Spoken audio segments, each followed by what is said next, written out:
جی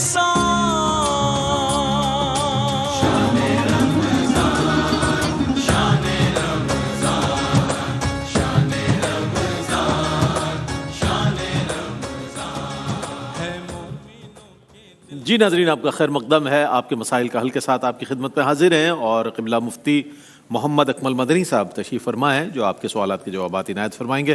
جلدی جلدی اپنے اپنے سوالات شامل کر لیں. میرے پاس بھی کچھ سوالات ہیں، وہ بھی پیش کرنا ہے. السلام علیکم. وعلیکم السلام. جناب سوال یہ ہے کہ ہم نے ایک چھوٹا سا پلاٹ لے کے رکھا ہے اپنے گھر کے لیے، گھر بنانے کے لیے رکھا ہے اور اس کے لیے کچھ پیسے بھی رکھے ہوئے ہیں سیونگ میں. تو کیا اس پہ زکوٰۃ کٹے گی، دینی پڑے گی؟ جی شامل کرتے ہیں آپ کے سوال کو. بہت شکریہ. ایک اور کالر ہیں. السلام علیکم. السلام علیکم. جی وعلیکم السلام. جی مفتی صاحب، ہمارا پہلا سوال ہے کہ دعا مانگنے سے پہلے درود شریف پڑھے یا سورۃ فاتحہ پڑھے. دوسرا سوال ہمارا یہ ہے کہ قرآن پاک میں سے کچھ پارے رہتے ہوں، دوسرا قرآن پاک شروع کر سکتے ہیں. تیسرا سوال میرا مفتی صاحب ہے، گھر میں اچھے اچھے کپڑے ہیں بھائی، وہ زکوٰۃ کے پیسے بندہ رکھ لے اور ان کپڑوں کو زکوٰۃ میں دے سکتے ہیں؟ اچھا، اور بہت شکریہ آپ کا. جی مفتی صاحب. پہلا کویشچن ہے، اس میں پلاٹ پہ زکوٰۃ نہیں ہوگی کیونکہ مال تجارت نہیں ہے، لیکن اس مکان کو بنانے کے لیے جو سیونگ رکھی ہوئی ہے چونکہ فوری طور پہ مکان بنانے میں یوز نہیں ہو رہی، اس پر سال بسال زکوٰۃ ہوتی رہے گی. اور دعا مانگنے سے پہلے اور آخر میں درود پاک پڑھنا چاہیے. سورہ فاتحہ پڑھنے کا کوئی تصور نہیں ہے. یہ کہا جاتا ہے حضرت عمر فاروق رضی اللہ تعالیٰ عنہ کا قول ہے، اور جب کوئی صحابی ایسا قول بیان کرتے ہیں تو نبی کریم صلی اللہ علیہ وسلم سے سنے بغیر نہیں کہتے. وہ فرماتے ہیں کہ اگر دعا سے پہلے بعد میں درود پاک نہ پڑھا جائے تو وہ دعا آسمان و زمین کے درمیان معلق ہو جاتی ہے، اس لیے درود پاک پڑھنا چاہیے. قرآن کے کچھ سپارے رہ گئے ہوں تو دوسرا قرآن شروع کرنے میں کوئی حرج نہیں ہے. یہ کوئی قاعدہ قانون نہیں ہے کہ پہلے پورا قرآن ختم کریں اور پھر دوسرے کریں. ہاں بہتر ہے کہ پہلے پورا قرآن متصلاً ختم کر لیں تاکہ وہ پارے بھی آپ زیر مطالعہ رکھ لیں، اس کے بعد نیا قرآن پاک. لیکن پہلے دوسرا شروع کر لیا تو کوئی فرق نہیں پڑے گا.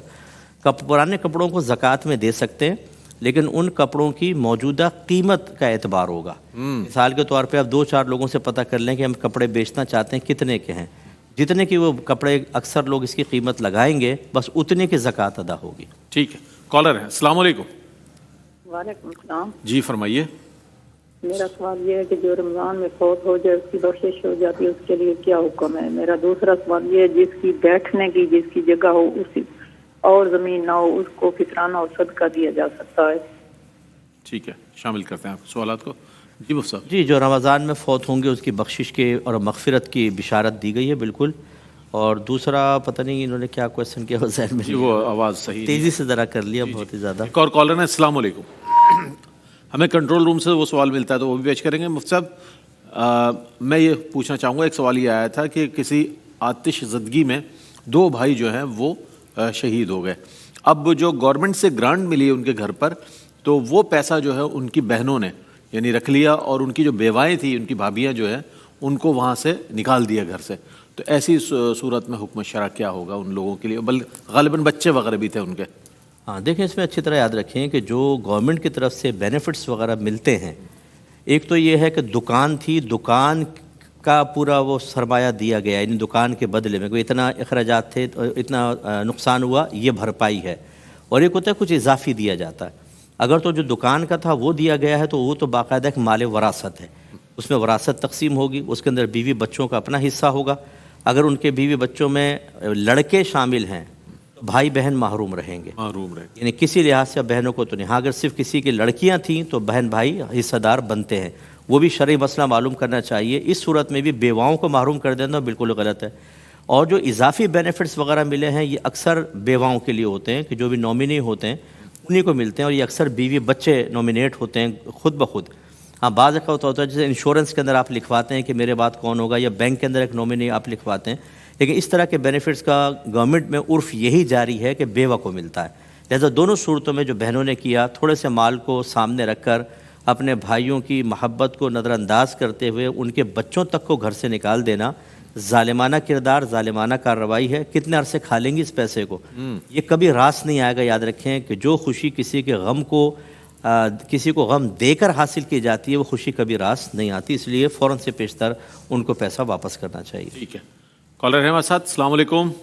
جی وعلیکم السلام. جی مفتی صاحب سے میرا پہلا سوال ہے جی جی یہ پوچھ رہی ہوں کہ مطلب ایک عورت ہے، اس کی اپنی ذاتی جو چیزیں ہیں، ذاتی مالیت ہے، ذاتی پیسہ ہے، یا اس کی پینشن ہے، تو ابھی آپ یہ مسئلہ بتا بھی رہے تھے، تو اس کے لیے جو ہے اگر وہ نہیں چاہتی کہ اپنی اولاد کو دینا چاہے یا شوہر کو، کیونکہ اس کے ساتھ اس کا رویہ ٹھیک نہیں ہے، تو کیا وہ کر سکتی ہے اسلام کے لحاظ سے، شریعت کے لحاظ سے؟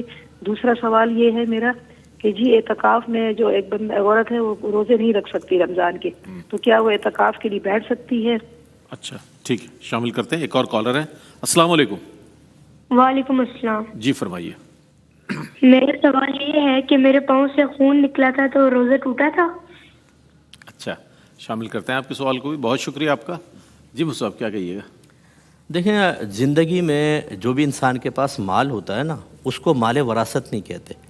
میرا مال ہے، میں چاہوں کسی کو گفٹ کروں، کچھ بھی کروں، اگر میرا انتقال ہو جاتا ہے پھر وہ رتھا کو. تو جیسے بہن کا مسئلہ معلوم کیا، اگر وہ فوت ہو جاتی ہیں تو شوہر اور بچوں کا حصہ ہوگا، لیکن جب تک وہ زندہ ہیں وہ مال ان کا ہے، جس کو چاہیں دیں.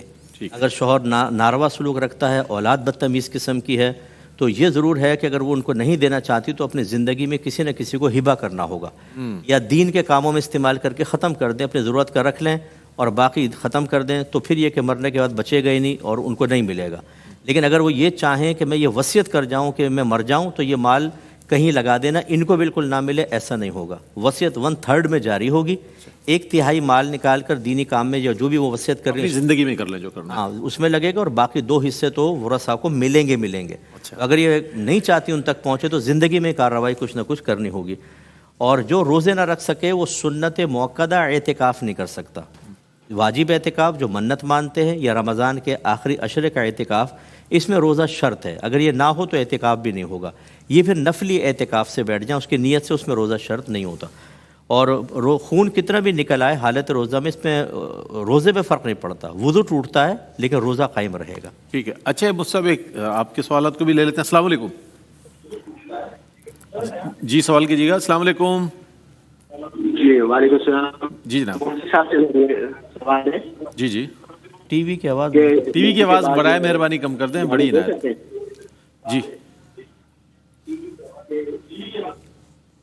جی بتائیے. اچھا دوسری کال لے لیتے ہیں. السلام علیکم.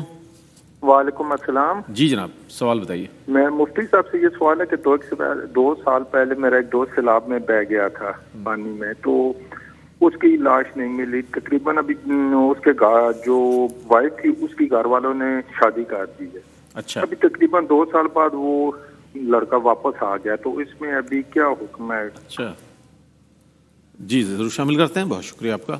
جو صاحب بڑا انٹرسٹنگ سوال ہے. جی یہ بالکل یہ نکاح باطل ہو گیا، جو پہلے اب دوسرا کیا نا، یہ نکاح باطل ہو گیا.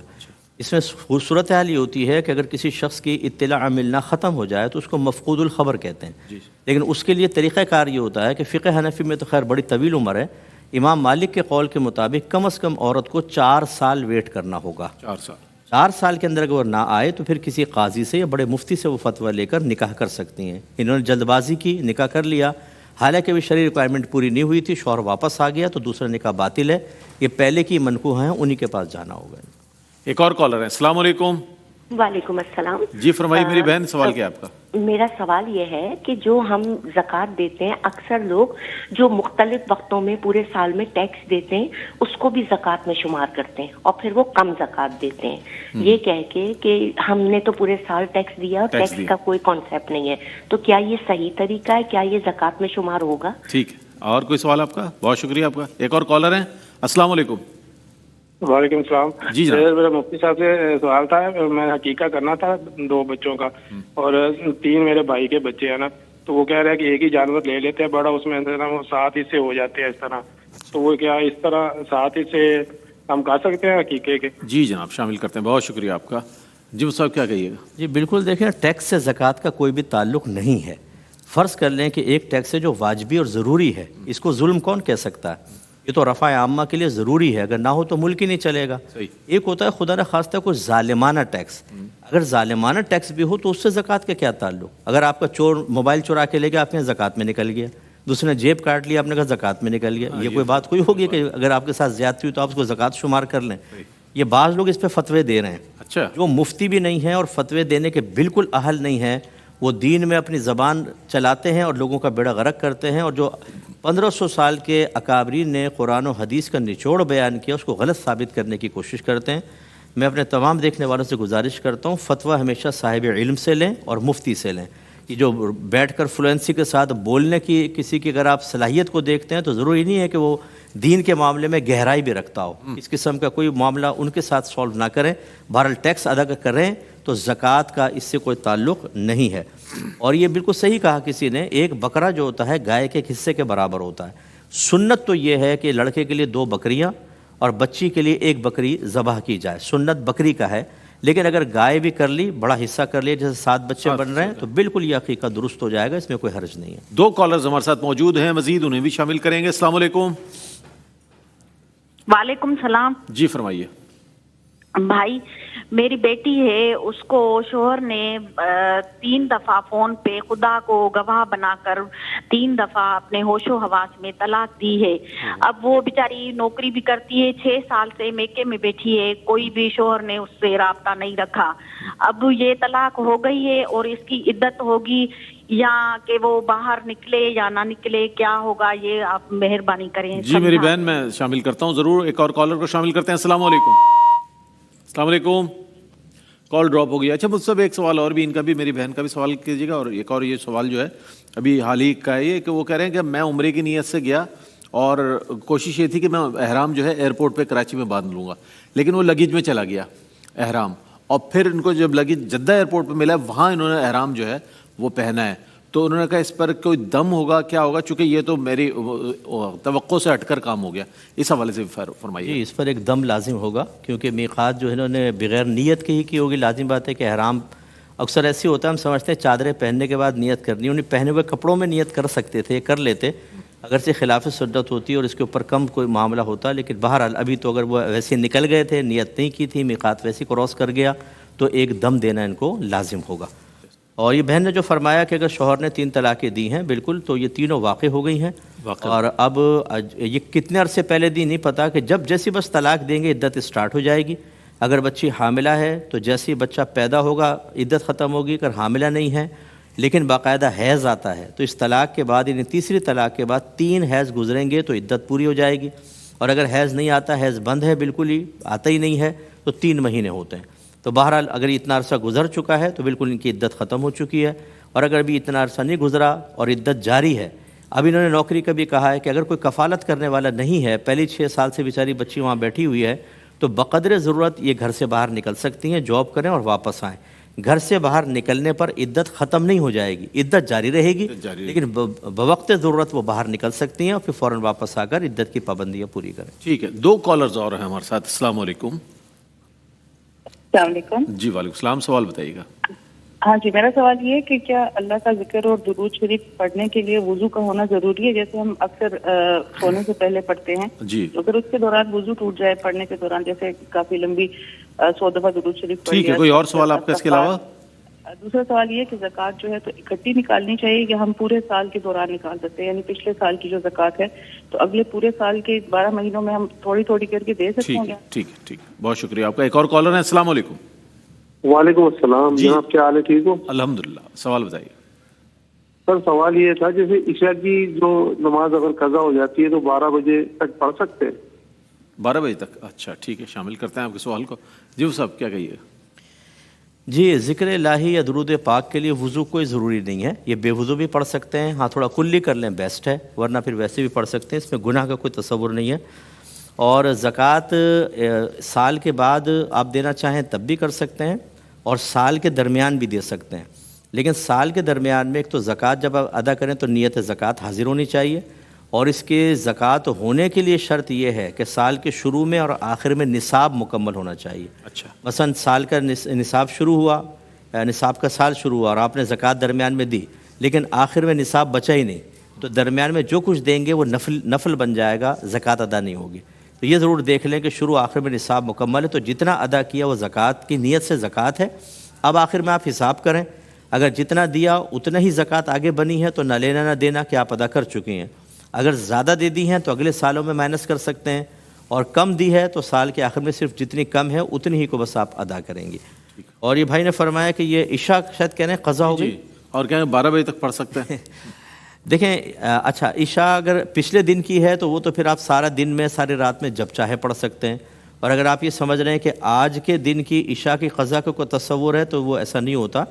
عشاء کا ٹائم جب شروع ہوتا ہے مغرب کے بعد تو یہ سحر تک باقی رہتا ہے، یعنی ختم سحر تک عشاء کا وقت ہے. 12 بجے کے بعد کوئی قضا کا کوئی تصور نہیں ہے، آپ جب بھی ادا کریں گے ادا ہی ہوگا. ٹھیک ہے. 2 کالرز اور ہیں. السلام علیکم. جی وعلیکم السلام. جی سوال بتائیے گا. جی ابھی مفتی صاحب یہ عشاء کی نماز کے بارے میں بتا رہے تھے، تو یہ ہے کہ آپ یہ اتنا بتا دیں کہ جو عشاء کے ٹائم ہے انسان بعض دفعہ کہیں سے آتا ہے لیٹ آ رہا ہوتا ہے، تو کیا 12 کے بعد 1 بجے تک ہم عشاء کی نماز پڑھ سکتے ہیں اور ساتھ ہی اس کے ساتھ تہجد بھی پڑھ سکتے ہیں؟ ٹھیک ہے شامل کرتے ہیں. ابھی آپ کو جواب شاید آپ نے سنا نہیں، مفتی صاحب نے اسی حوالے سے جواب دیا. ایک اور کالر ہے. السلام علیکم. ہیلو السلام علیکم. وعلیکم السلام. سوال بتائیے گا. سر جی یہ مفتی صاحب سے پوچھنا تھا خیر و برکت کے لیے. ٹھیک ہے. کیا پڑھنا چاہیے وظائف کے حوالے سے ضرور شامل کرتے ہیں. بہت شکریہ آپ کا. جی صاحب. جی عشاء کا تو جواب دے دیا کہ لیٹ آئے تو 12 بجے کا کوئی تصور نہیں ہے، سحر تک کر سکتے ہیں. لیکن جو دوسرا کویشچن ہے تہجد کا، تہجد ادا نہیں کر سکتے کیونکہ تہجد کے لیے شرط ہے کہ عشاء کے فرائض پڑھ کے تھوڑی دیر سو چکے ہوں. اس کے بعد جب جاگ کر پڑھیں گے تو پھر وہ تہجد کہلائے گی. جاگے رہے اور آپ نے نوافل پڑھے تو قیام اللیل تو کہلائے گا، لیکن اس میں تہجد ادا نہیں ہوگی. خیر و برکت کے لیے قرآن پاک پڑھیں، 5 نمازیں پڑھیں، گناہوں سے بچیں. اگر گناہ ہو جائے تو توبہ کریں، تقوی اختیار کریں، پرہیزگاری اختیار کریں، برکت ہی برکت ہوگی. لیکن بڑے مشکل میں نے وظائف بتا دی ہیں. زبردست چیز بتا دی، پورا کلیہ بتا دیا آپ نے. اچھا صاحب ایک اور چیز بھی کہ تلاوت قرآن کریم کر رہا ہے انسان، اگر وہ پان کھانے کا عادی ہے، کوئی ایسی چیز نہیں ہے یعنی کہ سونف کھا رہا ہے یا پان کھا رہا ہے، تو کیا قرآن کی تلاوت میں کوئی وہ ہوگا یا اس کے لیے بھی کلی کرنی ہوگی اس کے؟ جی نہیں، خوشبودار چیز اگر کھائی ہوئی ہے تو پھر کوئی حرج نہیں ہے. لیکن اگر اسمیل والی ہے جیسے پیاز کھا لی یا سگریٹ پی لی، نسوار ہے، گٹکا ہے، یہ چیزیں منہ میں ہوں تو پھر کلی کیے بغیر پڑھنا مکروہ ہوتا ہے. گناہگار تو نہیں ہے، مکروہ تنزیہی ہے، کلی کرنے کے بعد کرنا. ٹھیک. بہت شکریہ آپ کا. ناظرین محترم، آپ کے مسائل کا حل کے ساتھ ہم روزانہ الحمدللہ انتہائی رمضان تک حاضر ہوتے رہیں گے. قبلہ مفتی صاحب تشریف فرما ہوں گے. آپ اپنے سوالات کے ساتھ شامل ہو سکتے ہیں. یہ آپ کے لیے بہت گولڈن اپرچونٹی ہے، چونکہ ظاہر ہے یہ اگر سیکھنے سکھانے کا عمل نہ ہو تو پھر ہماری زندگی میں بہت سا خلا رہ جاتا ہے. تو آپ ضرور اس چیز سے فیض حاصل کریں علم سے مفتی صاحب کے، اور آپ اپنی زندگیوں میں بہتریاں لائیں تاکہ جو کمی کوتاہی ہے وہ. اور ARYQ TV کا کام ہی یہی ہے کہ لوگوں کا اویئر کرتا ہے، لوگوں کی تعلیمات کے لیے، دینی تعلیمات کے لیے کوشاں رہتا ہے. ایک وقفہ ہے اذان فجر کا، اور اس کے بعد انشاءاللہ ہم آپ کی خدمت میں حاضر ہوں گے. اذان فجر کے بعد ملتے ہیں ایک وقفے کے بعد. رحمتوں کا مہینہ، عظمتوں کا سفینہ، زندگی کا قرینہ، روح مکہ مدینہ، آدمی کو